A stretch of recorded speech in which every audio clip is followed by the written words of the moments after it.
Sejam todos bem-vindos de volta a esse canal, o canal Theos Talk, aqui onde nós falamos sobre Deus a partir de todas as coisas. E no vídeo de hoje nós iremos fazer um bate-papo muito especial com um irmão muito especial. Você quer saber o que nós iremos falar nesse bate-papo? Fica com a gente aqui até o final e vamos descobrir juntos logo após a vinheta. Então, bora! Vamos falar de Deus.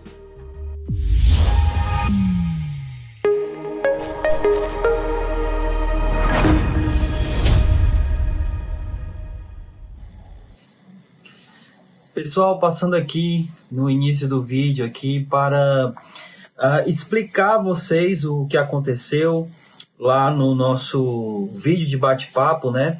Foi muito bom o vídeo, tá certo? O bate-papo foi excelente, mas infelizmente a gente teve um pequeno problema no vídeo.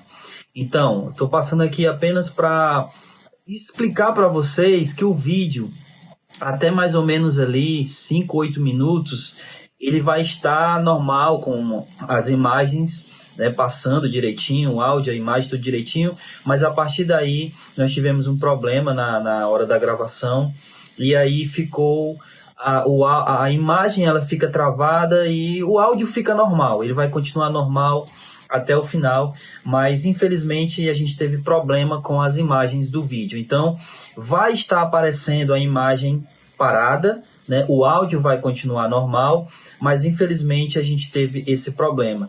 E aí, como a gente não queria perder, né, o material, o conteúdo que ficou muito legal, muito bom, a gente resolveu postar assim mesmo, mas com esse pequeno probleminha.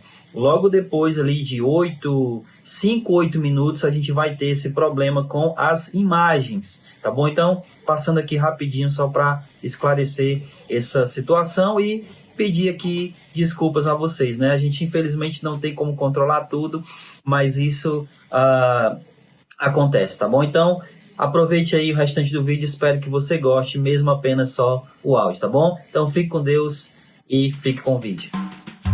Então, bora, vamos falar de Deus, mas antes da gente começar o nosso bate-papo aqui, deixa eu pedir a você para deixar o seu like, compartilhar esse bate-papo aqui, que vai ser uma coisa muito legal, tenho certeza que você vai gostar. Se inscreva no canal, ative o sininho, compartilha com muitas pessoas, assim o YouTube recomenda aqui o nosso vídeo. Então, sem mais delongas, vamos aqui para o nosso bate-papo e, como eu falei no início, nós iremos fazer aqui um bate-papo com um irmão muito especial, o nosso irmão Ivan Júnior. E antes de mais nada, Ivan, meu irmão, muito obrigado pela sua presença. Eu que agradeço, aqui, irmão. Eu realmente fico muito feliz de você ter se disponibilizado, de ter aceitado participar. Eu sei que no começo assim é difícil a gente se acostumar com a câmera, fica muito sem jeito. Mas a ideia aqui, Ivan, é a gente fazer um bate-papo bem descontraído. Vamos fazer de conta que nós estamos lá na sala, lá no nosso escritório, conversando naquelas horas que a gente fica lá conversando. Pronto, pode ser. Ninguém nem liga, ninguém tá vendo. A câmera não tá nem ali, que ninguém tá ouvindo a gente, tá certo? Tá certo. Então, Ivan, eu queria que a gente, para começar o nosso bate-papo aqui, e obviamente eu sei que tem muita gente que não conhece você, né? Nem sabe que você não é cearense, né? Você é de outro estado. Então, eu queria começar aqui, Ivan, falando ou perguntando quem é o Ivan Júnior. Então, que você possa dizer aí para os nossos telespectadores quem é o Ivan. Você pode falar sobre o seu tempo de fé, sua conversão, sua formação. Então, quem é Ivan Júnior? Pronto, então meu nome é Ivan Beltrão Júnior. Eu não sou aqui do Ceará, eu sou de Manaus. E lá em Manaus, a minha conversão foi no ano de 1989. E justamente no dia do meu aniversário, eu me converti, fui batizado, conheci o Evangelho. E nesse período, durante muitos anos em Manaus, nossa, como eu cresci tanto, pregando, ensinando, evangelizando, grupo de adolescentes, grupo de jovens. Lá em Manaus, irmão, eu fiz assim, tanto ministério que eu atuei. Na verdade, só teve um ministério que eu nunca atuei, foi de crianças, pronto. O resto, coral, grupo de jovens, de homens, adolescentes, todos já fiz um pouco de tesouraria, né? Nossa, foi muito bom. E E além de Manaus, eu tenho a formação também de teologia. Foi quando eu saí de Manaus em 2005, nunca viajei de avião, irmão, nunca. E eu tava tão tenso, e de Manaus eu fui para Campo Grande, no estado do Mato Grosso do Sul, isso. E durante 2 anos eu fiz a Sercris, com o professor Álvaro César Pestana. Também foram 2 anos de formação cristã, teológica. Aprendi muito, não só o conhecimento, mas também a comunhão. Conheci congressos como São Paulo, Curitiba. Então ali realmente foi um grande, para mim, pessoalmente, crescimento espiritual na minha formação cristã.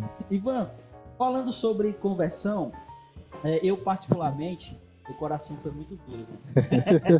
Eu precisei de 3 estudos para, enfim, chegar à conversão. Como foi, assim, a sua conversão? Como é que ela se deu? Mediante a quantos estudos? Com quem você recebeu o estudo, né? Como é que foi isso? Bem, antes da conversão, os meus pais, né, nós, a minha família, em Manaus, nós éramos da Igreja Batista. E os meus pais tinham muitas perguntas, muitas dúvidas na época. Inclusive, né, que na verdade eu nasci em Manaus, e a minha mãe fez o concurso e fomos morar no interior de Maués, a famosa tribo Satere-Maué. Então, dos 5 anos de idade, né, na minha idade, até os 11, então foi só Maués. Na época era muito pequena a cidade, praticamente a minha infância era só mato e rio, a minha infância, mato e rio. E lá a gente congregava na Igreja Batista. Quando nós saímos de Maués para Manaus, os meus pais foram frequentar a Igreja Batista em Manaus, mas não foram bem recebidos, foram mal recebidos. E nesse tempo, a minha avó, minha tia, eram da Igreja de Cristo. E nos convidaram, vamos lá, né? Assim, a questão de ser curioso, e vimos um grupo diferente. Na verdade, nós vimos um grupo lá, eu lembro, né, na minha adolescência, um grupo de jovens me cercou e eu fiquei encantado com a humildade e ver aqueles jovens falando, conversando comigo. Legal. E um dos irmãos, chamado Edilson, falou assim: vamos fazer um estudo? Vamos. E quando o Edilson fez o estudo comigo, abrindo a Bíblia, eu realmente entendi o Evangelho, a salvação. Porque numa denominação, eu apenas aceitei a Jesus. Levantei a mão, mas sem entendimento. O pastor me batizou na água, mas também sem entendimento. Mas quando o irmão abriu a palavra, eu entendi realmente o que é o Evangelho. Eu disse, não, realmente agora sim. E justamente no dia do meu aniversário, eu fui batizado. Eu, o meu irmão e mais 2 irmãos. Nós éramos 4 adolescentes. Então ali foi um momento feliz da minha vida e até hoje, fiel em Jesus. Isso é uma coisa muito interessante, mano. Algo que a gente sempre conversa, né? Não existe conversão sem a palavra, né?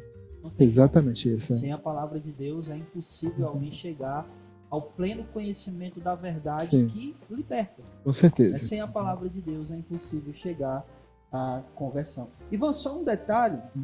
Você falou que vocês até os 5 anos estavam na cidade de Maués, né? Mas você é natural de Manaus? De Manaus, isso, Manaus. Aí saíram de Manaus, foram para lá? Para Maués, eu tinha... a minha idade era 5 anos de idade, né? Nessa época. E até 11 anos. Sim. Aí foi quando os meus pais decidiram sair de Maués para voltar... Isso, para Manaus, isso. Manaus. E Ivan, quanto tempo de fé? Bem, irmã, eu só fazia as contas. Não sou bom em matemática. 1989, eu já fiz agora, no dia do meu aniversário. 28 de maio de 2025. Para 2025, 36 anos. 36 anos. 89, isso, É a idade... Ah, não, a 88, né? 36 anos de fé. E detalhe, e nesse tempo, né, depois de um ano, o Edilson fez conosco, assim, no grupo de adolescente, um culto só nós. Cada um fez um ato, ceia, oferta, cânticos, né, louvores, oração, eu fiquei na pregação. E foi quando a primeira vez eu fiz a pregação, e após a mensagem, um americano chamado Timothy Quester, ele me abraçou bem forte e disse: "Ó, você tem um dom." Eu era muito novo, mas ali já despertou realmente o dom para ensinar sobre Jesus. Glória a Deus, glória a Deus. Então, esse é o Ivan Júnior. Ivan, como você disse, né, ser natural de Manaus. E você chegou em Fortaleza em que ano? Olha, eu cheguei aqui, irmão Ederson, foi no ano de 2013, no mês de novembro, no dia 8. E adivinha, quem foi me buscar lá no aeroporto? O seu Francisco, meu sogro.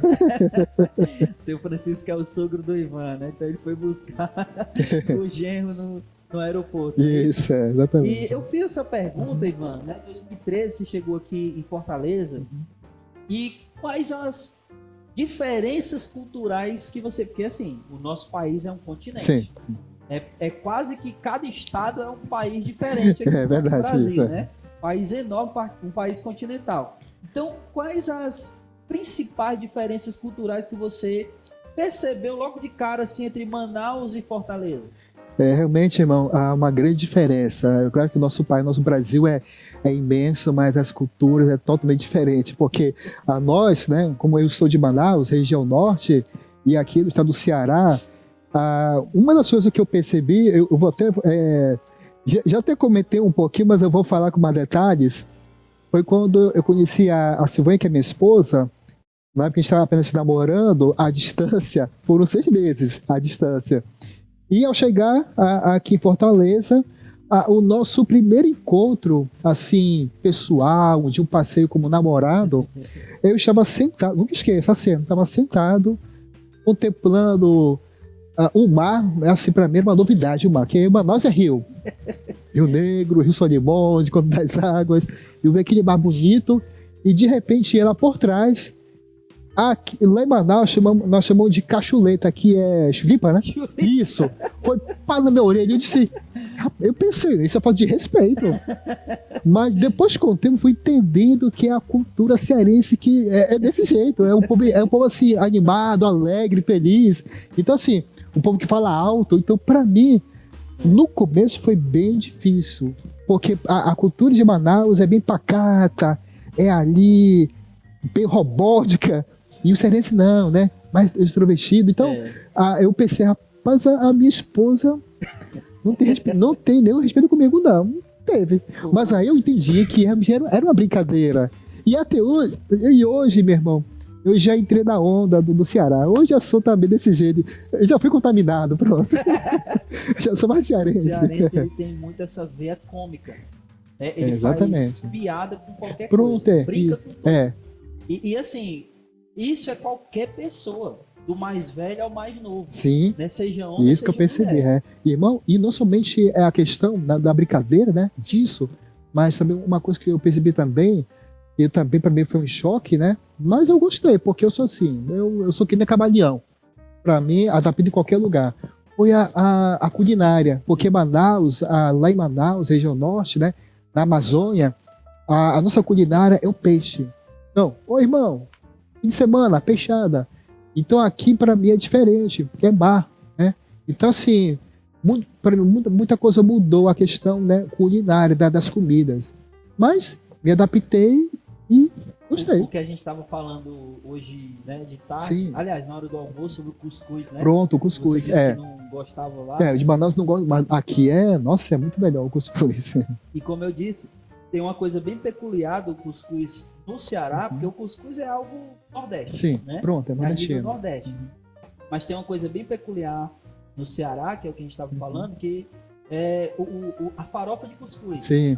Né? Que aí você coloca vários ingredientes ali e tudo, né? Então, essa foi uma outra diferença cultural. Também é outra diferença, culinária, isso, né? culinária. Além dessa questão da brincadeira, isso, que marcou, né? Pra mim marcou. E também tem essa questão da culinária. Ivan, além dessas diferenças, porque é como a gente está falando, né? São 2 estados longe um do outro, longe, bastante distante um do outro, e não só essas diferenças culturais a gente consegue perceber, mas eu queria falar da sua impressão também das diferenças religiosas. E aí, quando eu falo diferenças religiosas, eu quero falar no âmbito geral. Não estou falando apenas de evangélicos, mas também católicos, né? Enfim, qual foi essa diferença que você notou no âmbito religioso entre Manaus, ou Amazonas, de maneira geral, e Fortaleza, Ceará, de maneira geral? Isso, irmão, uma coisa que eu percebi é porque, assim, lá em Manaus, o catolicismo, ele é muito fraco. Então, lá, o que a gente domina é o mundo evangélico, é muito forte. Quando eu cheguei aqui no Ceará, Fortaleza, e também, eu até conheci, eu lembro que em 2015, antes do casamento, eu tive o privilégio de conhecer Juazeiro do Norte. Eu fui até com o seu Francisco, né, a dona Perpétua, né, a Silvânia e eu no carro, até no Fiat, e eu percebi realmente é muito forte aqui o catolicismo. Então, uma coisa que para mim fez a diferença é que realmente todo o estado do Ceará, comparado com Manaus, realmente aqui é muito forte o catolicismo. De Manaus não, Manaus é fraco. Mas em Manaus, toda a Amazônia, né, o estado do Amazonas, o mundo evangélico é muito forte, predomina. De fato aqui, essa questão religiosa em relação ao catolicismo, não só no Ceará, mas no Nordeste, é muito forte, né? Por exemplo, a gente estava até comentando outro dia sobre o Festival de Parintins, lá no Amazonas, né? E aqui no Nordeste, falando apenas a nível Ceará, a gente tem a questão do São João, que seria, assim, meio que o equivalente, digamos assim, ao Festival de Parintins. E essas quadrilhas, que é o São João, é muito influenciado pelo catolicismo, né? Porque justamente o São João, celebração do Santo Antônio, então tem muita influência católica, o que não acontece lá no Amazonas, no caso, exatamente. Né? Essa questão de folclore e dança é mais puxado para a questão indígena. Pronto, exatamente. Manaus é muito forte a questão realmente indígena, especialmente quando chega na época do Boi Bumbá, mês de junho. Nossa, Parintins, a cidade ela muda, porque a parte vermelho e a parte azul. E até ouvi falar que até nas igrejas também faz a divisão, né? Então realmente é muito forte o Boi Bumbá, toda a Amazônia. Forte mesmo. É interessante isso, muito interessante, né? E é uma coisa que eu vi esses dias que está sendo transmitido para todo o Brasil agora. Todo o Brasil, exatamente. Você tem ali, se eu não me engano, tem uns canais no YouTube Sim. que eles estão transmitindo. Eu não sei se é justamente um canal da festa propriamente dita, ou se é um canal de televisão, enfim, eu sei que eles estão transmitindo mesmo para todo o Brasil. Muito bem, Ivan, agora vamos falar da gente, igreja, né? A nossa Igreja de Cristo, ainda dentro dessa questão das diferenças, como é que você vê essa diferença entre a Igreja de Cristo do Amazonas e a Igreja de Cristo no Ceará? O que você pode falar que você percebeu de diferença entre essas duas igrejas? Certo. E, irmão, uma coisa que eu percebi ao chegar aqui no Ceará, comparando com o estado do Amazonas, em Manaus, praticamente, na capital, é que em Manaus, todas as congregações, todas elas, desde o início dos anos, final dos anos 70 até o dia de hoje, é muito forte a questão da unidade, muito forte. Tanto é que antes da pandemia eu acho que havia 2 cultos, aqui nós chamamos de culto da família, lá em Manaus a gente chama de culto unificado, 2 vezes por ano, muita união, muito forte os irmãos.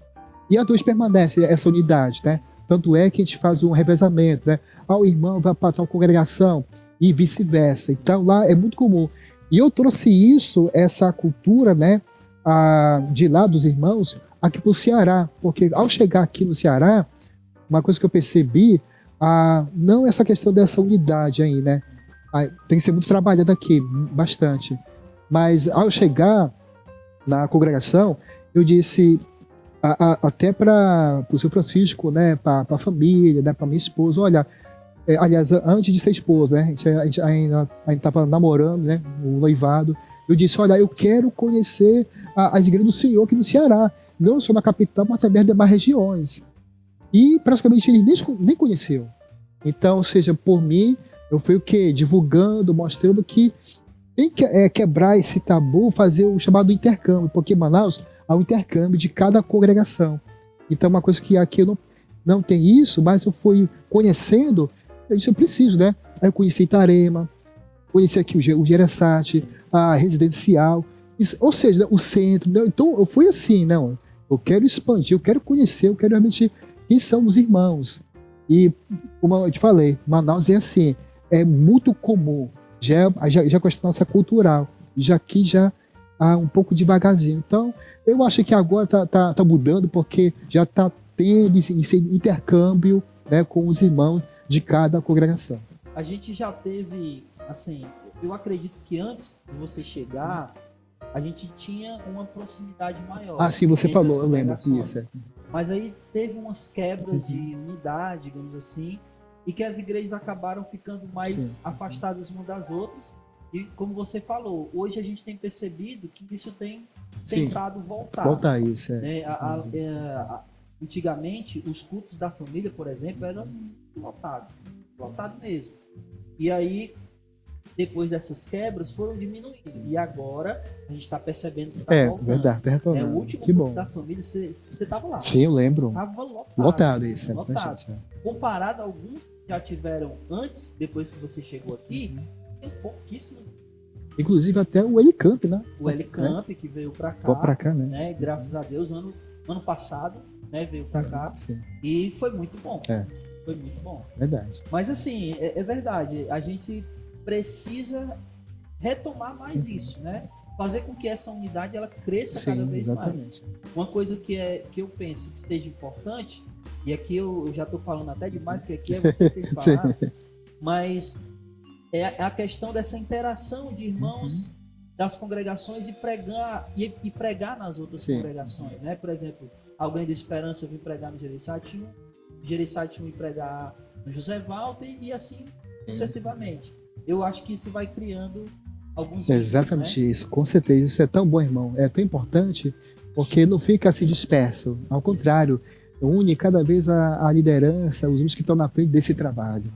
Como você falou, né? Eu não sei, eu acredito que o seu Francisco talvez nunca tivesse vindo nas igrejas do Maracanã. Né? E quantos anos essas igrejas não já existem? Né? Exatamente. A igreja do Gereçati 2, por exemplo, essa igreja tem 30 anos. 30 anos. Então, 30 anos ele não conhecia a igreja.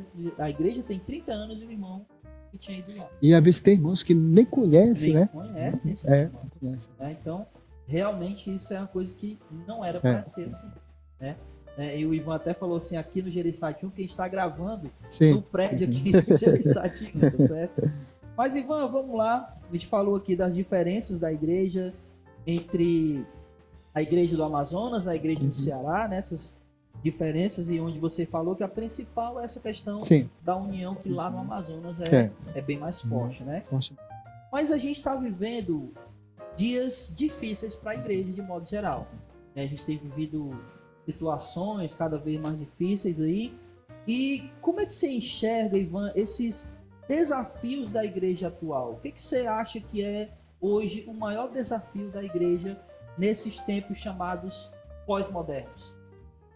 Irmão, eu acredito que um dos desafios que nós como igreja, né, no século XXI, temos que ter realmente é nos atualizar. Assim, como atualizar? Realmente cada vez mais o conhecimento bíblico, interagir, como está o nosso mundo, né, dentro das universidades, das faculdades, porque senão a gente vai perdendo o que acontece.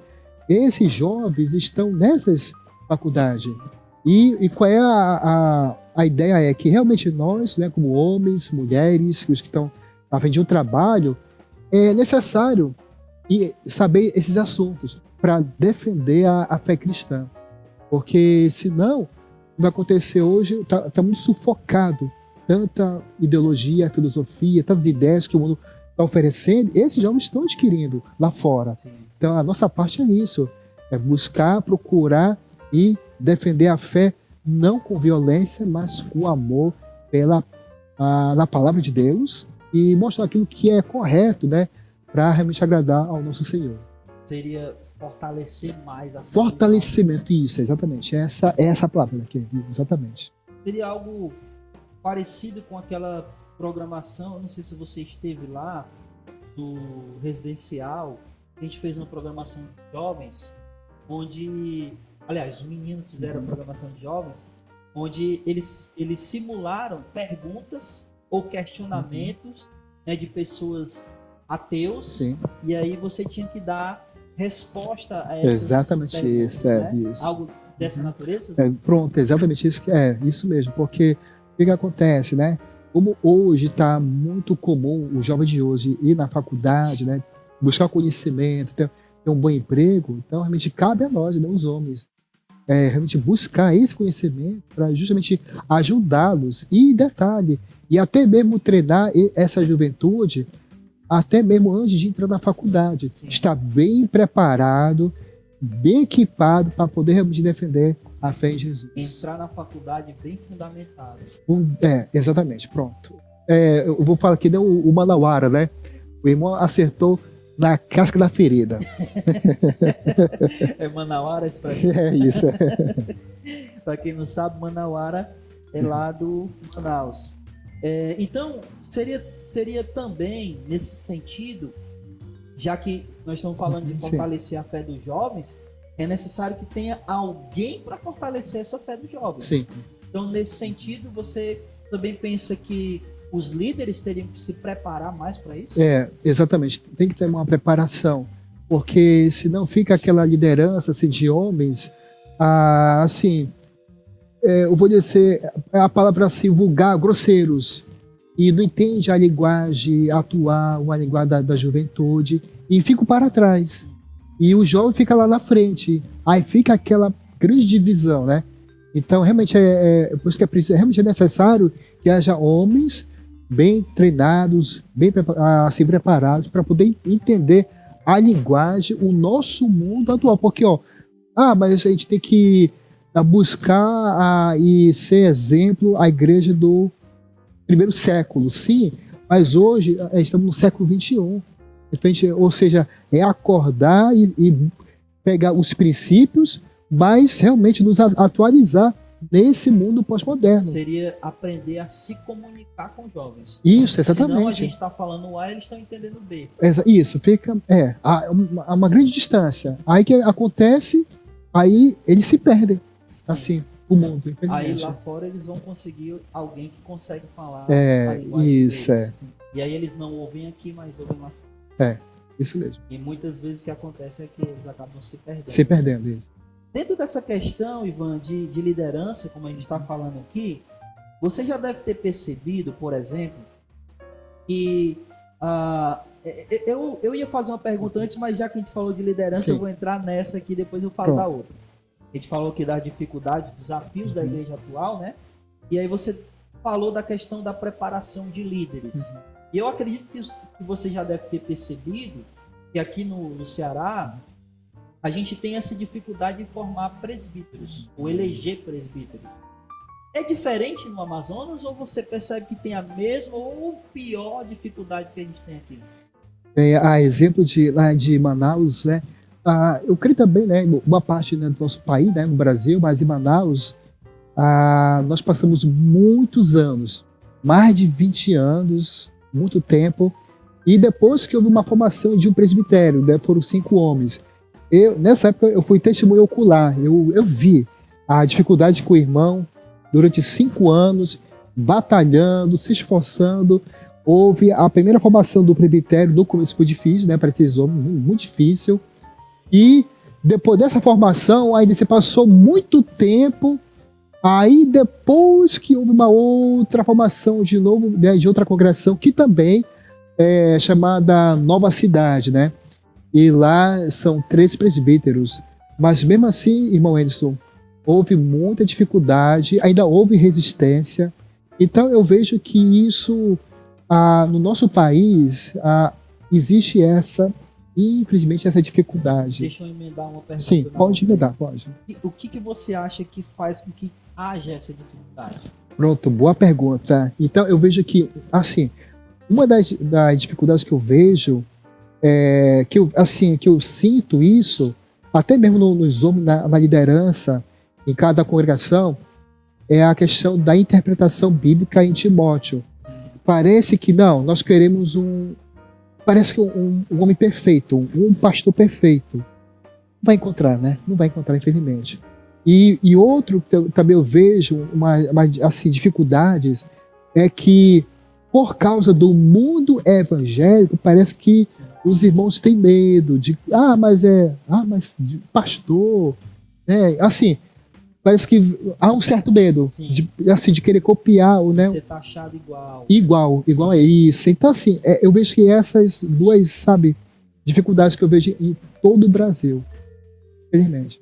Eu estava vendo também que aquelas qualificações, elas são colocadas muitas vezes como degraus quase inalcançáveis, né? Isso, exatamente. Uma outra coisa que eu percebi também é que às vezes é passado para pessoas que estão almejando não que a gente tem que esconder que o trabalho é difícil, porque é difícil.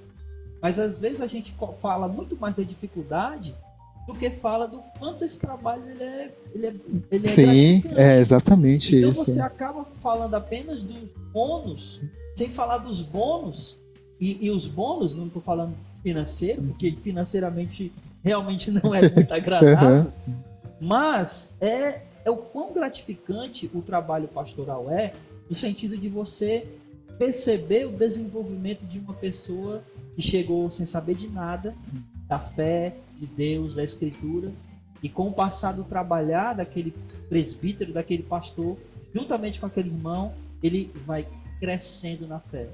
E aí ele acaba se tornando um presbítero lá na frente. Então essas coisas são gratificantes. Exatamente. A prova é que lá fala em Timóteo, excelente obra almeja. Mas o que é passado parece que mas ser pastor é tão difícil, tão ruim, né? Então isso espalha uma coisa negativa para isso vem desde berço. Também, infelizmente. E aí acaba que, além disso, né, de pessoas que não querem, por conta dessas dificuldades que são demonstradas, aí tem essa coisa que é colocada num pedestal, né? O presbítero tem que ser, como você falou, aquele homem perfeito, e de fato a gente não vai encontrar. Irmão, e nós temos pessoas com essas qualidades preparadas, mas tudo isso dificulta. Mas assim, eu vejo em todo o Brasil, não só Manaus, aqui no Ceará, mas há homens que estão servindo, que estão trabalhando, tem essas qualificações, mas essas coisas negativas impedem. E essas faltas de presbíteros na igreja, elas acabam gerando várias outras qualificações. Isso. Né? O que você pode nos dizer assim de que a falta de um presbítero numa congregação pode causar de malefícios para uma congregação? Pronto, eu vejo que numa congregação, quando não tem essa formação de homem, né, no pastoreio, no presbitério, o que acontece? Você vê a dificuldade de homens não saber liderar, ficam jogando um para o outro porque não sabe quem é quem. Ficam no rebate, para lá e para cá. Não tem uma referência. Não há uma referência bíblica. Não tem. Há presbíteros, diáconos. Fica como fala lá no livro após a morte de Josué, e Israel ficou sem liderança, cada um fazendo o que quer. Aí pronto, aí fica um estrago total, porque não há uma referência de uma pessoa que está ali na frente, pastoreando, liderando. Não tem, servindo a Jesus. Então, o que acontece, a maioria das congregações, fica uma desordem. Não há uma unidade, não há uma referência onde realmente homens vão conduzir o trabalho e repartir as funções para cada congregação, né, cada membro. Além disso, também, né, aliás, atrelado a isso, né, quando não há presbítero, há uma falta de preparar outras pessoas, né, porque essa também é uma presbíteros, né? Sim. como Paulo diz a Timóteo, prepara outros. Sim.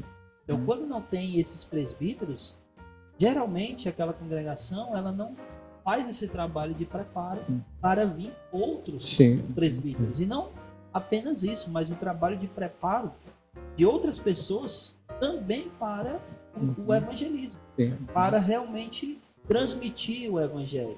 E dentro disso, dessa questão da transmissão do evangelho, do evangelismo, e você acha que quais são as principais dificuldades hoje em dia, na atualidade, para a propagação do evangelho? Na sua visão, assim, na sua maneira de ver, qual é a principal dificuldade de se pregar o evangelho hoje? Uma das coisas que eu vejo, a dificuldade em não expandir o evangelho, eu vejo que o que torna muito dificultoso, o que impede bastante, é quando é centralizado. Ou seja, onde é uma liderança de homens, pessoas, centraliza e fica ali só naquele quadrado, naquele local e pronto. É só a gente ali e acabou. Pronto. Fechou o círculo. Não há uma expansão, não há uma visão de crescimento. Então, eu vejo que é uma das causas que acontece bastante em algumas congregações. Essa centralização, esse fechamento. Fechou o círculo. Pronto, acabou-se. Mas você acha que as pessoas hoje, elas estão mais ou menos fechadas para receber a palavra? Você acha que elas têm uma resistência maior ou não ao evangelho? Então, hoje, assim, eu vejo assim, no nosso mundo atual, eu vejo que as pessoas estão muito, assim, muito mais resistentes. Por exemplo, eu digo assim, no nosso país, né? Há muita resistência devido a essa diversidade, né? Então, que a gente está recebendo, né? O país crescendo, que é diferente, onde eu e minha esposa temos um trabalho de Moçambique, onde lá o povo é mais receptivo em ouvir a palavra. Sim. A resistência é muito pouco. Tem sim por parte do governo, mas em geral, do povo em geral, nossa, a gente recebe assim, muita. Assim, olha, por favor, nos ofereça para a gente mais cursos, mais lições. E desde a pandemia até hoje, até a gente permanece esse trabalho com o Moçambique, porque eles querem ouvir, né, e aprender a palavra, né? Mas aqui não, a gente vê realmente uma grande resistência, é grande, infelizmente. Você acha que isso tem digamos assim, uma culpa na questão dessas várias denominações, que muitas delas acabam dando esse mau testemunho, fazendo com que as pessoas resistam ao evangelho? Pronto, eu vejo que são duas coisas que acontecem, né? Primeiro, realmente, a maioria, né, do mundo evangélico, né, dá esse mau exemplo, as pessoas ficam assim, totalmente desacreditadas, infelizmente, e eu posso dizer, até nós, que nós intitulamos como Igreja de Cristo, mas onde está realmente homens e mulheres que abraçam essa causa, né, sendo exemplos para pregar e expandir o evangelho? Mas o que acontece, centraliza e até aponta os erros também de outras denominações. Então parece que fica uma guerra, né? Não, a minha é a certa, não, você está errado. E o que acontece lá fora, pessoas estão morrendo sem conhecer realmente a fonte, a verdade. Então eu vejo que nós somos culpados, ou seja, a gente precisa realmente restaurar em nós esse verdadeiro cristianismo. Para quê? Para realmente expandir esse evangelho tão puro, simples e verdadeiro. Nós estamos chegando aqui, Ivan, ao nosso final da nosso bate-papo, né? Rapaz, foi tão rápido. Mas assim, você falou muito da sua esposa, né? Mas você Sim. é pai. Sim, eu com muito orgulho, né? E assim, dentro dessa questão de pai, qual é, na atualidade, na sua opinião, o principal desafio de um pai nos dias de hoje? Eu vejo que assim, a palavra pai, né, é uma palavra assim, tão importante, e eu vejo que muitos homens que são pai têm dificuldade, assim, o pai bíblico, porque parece que o pai de hoje, eu tiro assim, no caso das empresas que eu trabalhei, né, e daqui a uma semana eu vou retomar, né, ao trabalho, né, retornar para trabalhar novamente, mas eu vejo assim que das empresas, quando fala em pai, o pai é aquele pai ausente. Sim. E assim, e até me ouvindo conversas, que é o pai? Meu pai não vale nada. Então, parece que o homem de hoje, o pai, é totalmente descartado. A figura, isso.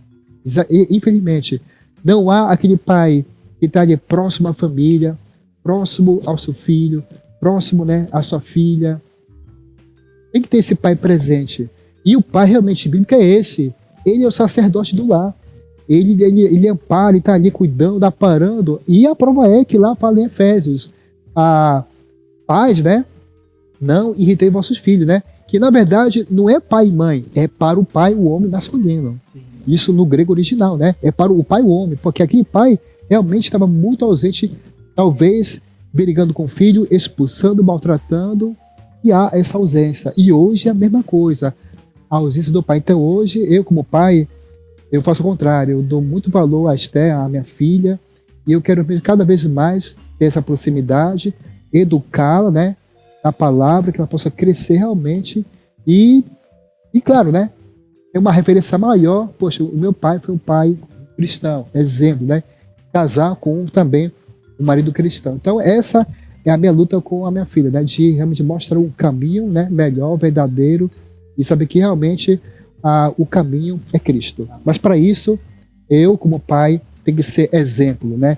Na minha casa, com ela e em qualquer lugar. Você tocou num ponto realmente fundamental e é algo que a gente tem visto, né, na atualidade, que é realmente esse descarte da figura paterna. Infelizmente. E a gente percebe na nossa sociedade, não apenas na igreja, mas na sociedade de modo geral, que todas as famílias todas, assim, quase que 100%, né? Claro que existem exceções, mas no geral, as famílias que não têm pai, elas estão destroçadas. O filho que vive sem a figura do pai, ele acaba adentrando no mundo da criminalidade, com drogas, certeza. Geralmente a menina que não tem a figura do pai acaba engravidando cedo. Então você vê que a figura do pai ela é muito importante. Com certeza. Sem o pai ali a família acaba indo para caminhos de destruição. E infelizmente a gente tem visto que a sociedade parece que trabalha na direção oposta. Ela tende a tirar a figura masculina, porque parece que ela quer famílias destruídas. E quanto mais famílias destruídas, assim, a impressão que a gente tem é que quanto mais famílias destruídas para eles, é melhor. E esse é o desafio da igreja de hoje, né? Da gente como pai, como cristão, como servo de Deus. É verdade. Ivan, você disse que você estudou no Sercris. Sim. Qual ano, Ivan? 2005. 2005, né? Ou seja, 20 anos depois. Basicamente, 2025. Você ainda tem algum projeto, pretende fazer algum estudo acadêmico ainda? Ou você acha que ele já deu? O que você pensa aí do acadêmico? Bem, um dia eu pretendo, claro, né? Quem sabe, aqui mesmo no estado aqui do Ceará, na região metropolitana ou na capital Fortaleza, quem sabe devo formar uma formação de homens preparados, com professores, entre nós mesmos, com essa formação, né, teológica, para a gente fazer um treinamento para outros. E eu vejo que isso é necessário, é muito bom. E assim, eu creio que só porque eu já estudei e parou, não. Temos que continuar. Sempre aprender. E, inclusive, eu também confesso, eu aprendo muito com você, meu irmão. Apesar da minha formação teológica, mas é um aprendizado, né? Sempre, né? Na nossa vida cristã. Mas eu desejo um dia, e até eu penso, quando a minha esposa se aposentar, achei já um pouco maior, sendo jovem, de usar essa formação minha para justamente treinar outros irmãos. Mas você pretende ainda adentrar em algum, assim, estudar, fazer alguma pós-graduação, algo do tipo? Não? Eu pretendo, eu tô assim, para dizer assim, namorando, mas não agora namorando, mas por exemplo, teve um curso, né, uma pós sobre ciência da religião, Sim. que é bem interessante.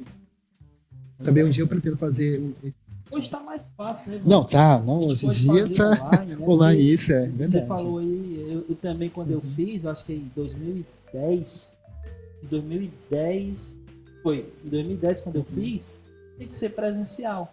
Isso Hoje é. você pode fazer Fazer online, online, de casa, isso em é. qualquer lugar que você tiver, E- né? Não precisa ser no horário específico, você determina a hora que você vai estudar. Sim, Na época que a gente fez, não, você tinha que ir para lá, sim. estudar, né? Então, enfim, hoje está mais fácil. É verdade. Mas irmão, o ponto realmente cada um de nós, a gente é preciso nos requalificar. É não parar de estudar, não parar todo tempo, né? Nos requalificando, né? Aprendendo, ouvindo. Isso é tão bom. E quando tem algum, por exemplo, hoje em dia com a internet, pelo YouTube, as lives é tão importante que hoje a gente vê alguns cursos que são ministrados por alguns homens, né? Sim. Irmão nosso, cursos, e você pode até participar. Verdade, verdade. Hoje, com o advento da internet, as fronteiras diminuíram. Com certeza, diminui bastante. A gente estava até falando isso mais cedo, né? Sim. Que às vezes a gente precisa ir para outro estado para fazer um Pois curso é, teológico. né? Hoje dá para fazer online. É, É com claro certeza. que não é a mesma coisa, né? Uhum. Você está fazendo online e está fazendo presencial, onde você tem ali irmãos, você tem a figura do professor. Sim, Se você tiver uma dúvida, você pode tirar na hora. É diferente. é bem diferente. Mas ainda assim, a internet veio para quebrar um pouco essas fronteiras. Mas vale né? a pena. A gente falou aqui sobre projetos acadêmicos, né? E sobre a igreja, projetos com a igreja. O que você pensa aí para futuramente, projetos futuros com a igreja? Seja trabalhar com a igreja, enfim, algo dessa natureza. O que você pensa em projetos futuros aí com a igreja? Um dos projetos, assim, que é tão importante, dentro de evangelizar, é realmente realizar missões, né? Missões é tão importante, né, dentro do corpo da igreja. Aliás, são dois que eu penso, né? Um, eu estou atuando em missão, né? Na sede de Pacuti, que lá realmente é um trabalho que lá na igreja com poucos irmãos. Então, realmente, claro que é um sacrifício, você acordar mais cedo, pegar seu carro, né, até uma certa distância, subir a serra. Mas vale a pena, porque você faz missão. É um grande crescimento, né, de você e também dos irmãos. Mas também há outro projeto da igreja que eu vejo que também é bom, essencial, são as chamadas escolas da Bíblia. Porque eu vejo que isso é muito comum. Por exemplo, lá em Manaus, chama assim, em cada congregação, uma placa, escola da Bíblia. E também já vi isso, né, em alguma região, né, no Sudeste, também, escola da Bíblia. Então Se é eu não me importante. engano, me perdão Sim. de cortar, mas aqui no Nordeste, não me engano, a Igreja de Cristo começaram com a escola. Aqui mesmo em Fortaleza começou com a escola da Bíblia. Sim, E aí depois foi que eles compraram aquele terreno lá, do prédio de Fortaleza, e aí, assim, ajeitaram o local e começaram a se congregar ali, mas começou com a escola da Bíblia, que não era lá, era em outra rua em Fortaleza. sim. Mas me perdão, Sim. me perdoe, me cortei. Pode continuar. Certo. E com esse projeto, né, que é tão bom, você falou da escola da Bíblia, né, acontece, toda a congregação vai se interagir. E pessoas vão querer realmente se aproximar, para quê? Para estudar a Bíblia, né? Sim. Os cursos bíblicos, por exemplo, em Manaus, há curso que é feito à distância, mas também tem cursos ao vivo. Eu lembro que acho que até hoje permanece lá no Isso é em centro. Manaus. Isso, aos sábados, cursos ao vivo, presencial. Sim, legal. Então, é muito bom, assim, Tem durante a semana, tem na semana E e no o sábado. sábado que é o presencial. mas durante a semana não tem presencial. E não, porque assim, devido, por exemplo, Manaus, que é a capital, que é uma cidade grande, né, enorme, então geralmente tem a chamada pelas lives que é feito, né? Sim. Mas no sábado há o presencial, porque as pessoas estão em casa, né? Alguns não trabalham de segunda a sexta, tudo, então o sábado fica livre. Então, sábado é feito que é o curso ao vivo, E os horários dessas lives? à noite da semana. Né? E no prédio, a reunião da igreja, tem lá? Ah, sim. Ah, e outra coisa, a chamada escola dominical, ou seria também chamada escola doutrinária. Sim. Eu vejo também que é muito importante, né, que realmente haja dentro da congregação também homens preparados, mulheres, para realmente ensinarem. Por exemplo, lá em Manaus, onde eu estava falando sempre, era assim, havia a sala, né, dos irmãos e também a sala de quem? Dos visitantes e novos convertidos. Então havia uma separação, né, assim, nessa área. Então, o que acontece? Há pessoas que vão servir, vão trabalhar, interagir todo mundo e o resultado, crescimento, tanto numérico como também qualitativo. Muito bom. Aliás, é quantitativo e também qualitativo. Muito bom. Então esse seria projeto para Sim. trabalhar com a igreja Exatamente. no futuro. Futuro breve, futuro... Não, é bom seria breve, né?